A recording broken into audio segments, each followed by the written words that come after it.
Friends, आज हमने करना है properties of variance and standard deviation, जिसमें फर्स्ट प्रॉपर्टी है कि variance of a constant is zero.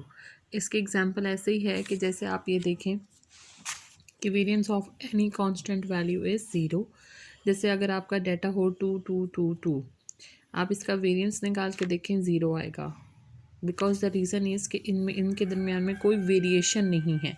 तो क्योंकि वेरिएशन नहीं है इसलिए इनका वेरिएंस क्या है, ज़ीरो। आप इसके ऊपर छोटा सा होमवर्क करेंगे कि summation x minus x bar square over N, ये लगा के इस डाटा के ऊपर आप मुझे बताएंगे कि क्या ज़ीरो आता है या नहीं आता है। तो ये वेरी इंपॉर्टेंट प्रॉपर्टी है। इसी तरह से standard deviation of a constant, वो भी क्या होगा, ज़ीरो। नेक्स्ट है जी property the change of origin.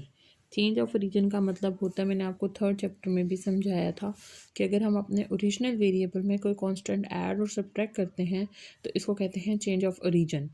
अगर आप अपने ओरिजिनल वेरिएबल में कोई कांस्टेंट ऐड और सब्ट्रैक्ट करेंगे और फिर उसका वेरिएंस लेंगे तब भी उसका वेरिएंस ऑफ एक्स मतलब ओरिजिनल वेरिएबल के वेरिएंस के बराबर ही आएगा। इसका मतलब ये है कि वेरिएंस चेंज ऑफ ओरिजिन से इफ़ेक्ट नहीं होता। सिमिलरली स्टैंडर्ड डेविएशन भी चेंज ऑफ ओरिजिन से इफ़ेक्ट नहीं होता।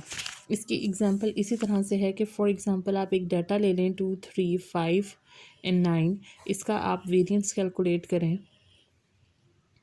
इसी तरह से एक नया वेरिएबल बना लें एक्स प्लस 2 के साथ, इसी एक्स की हर वैल्यू में 2 प्लस कर दें तो 2 + 2 4, 3 + 2 5, 5 + 2 7 एंड 9 + 2 11। इसका वेरिएंस लें और इसका वेरिएंस लें, दोनों का आंसर सेम आएगा। बिकॉज वेरिएंस ऐड और सब्ट्रैक्ट करने से कांस्टेंट को ऐड और सब्ट्रैक्ट करने से चेंज, कांस्टेंट को ऐड और सब्ट्रैक्ट करने से चेंज नहीं होता। इसका भी छोटा सा प्रूफ आपने घर में इस डाटा के साथ करके देख लेना है। नेक्स्ट प्रॉपर्टी है the change of scale. Change of scale का मतलब होता है कि अगर आप अपने ओरिजिनल वेरिएबल के साथ कोई कांस्टेंट मल्टीप्लाई या डिवाइड कर दें। जब हम किसी वेरिएबल के साथ कोई कांस्टेंट को मल्टीप्लाई डिवाइड करते हैं तो वेरिएंस उसका स्क्वायर कर लेता है, ठीक है। तो इसका मतलब है कि वेरिएंस और standard deviation change of scale से इफ़ेक्ट होते हैं इससे, ठीक है, चेंज हो जाते हैं, जबकि चेंज ऑफ ओरिजिन से चेंज नहीं होते।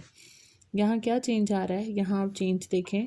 फॉर एग्ज़ाम्पल मैंने एग्ज़ाम्पल के तौर पे लिखा है कि अगर आपका वेरिएबल के साथ मैंने कांस्टेंट 7 मल्टीप्लाई कर दिया तो इसका वेरिएंस क्या होगा, 7 का square into variance of x, ठीक है। दिस इज़ अ प्रॉपर्टी, ये आपको याद होनी चाहिए।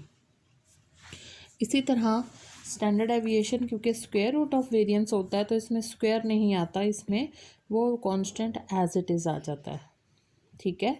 अगर मैं इसी के ऊपर, यहाँ आप देखें, अगर मैं इसी के ऊपर स्क्वायर रूट अप्लाई करूँ तो यहाँ पे जी आना था, तो वेरिएंस ऑफ जी ओवर 9 का स्क्वायर, अगर मैं इसके ऊपर स्क्वायर रूट अप्लाई करूँगी तो ही ये स्टैंडर्ड डेविएशन बन जाएगा ना। तो ये स्टैंडर्ड डेविएशन में कन्वर्ट हो जाएगा, स्टैंडर्ड डेविएशन ऑफ जी, और ये 9 जो है ये स्क्वायर की बजाय ऐसे इट इज़ आ जाएगा। यही चीज़ मैंने यहाँ लिखी हुई है कि standard deviation of x over 9, ठीक है। समझ आ गई ये कैसे आता है।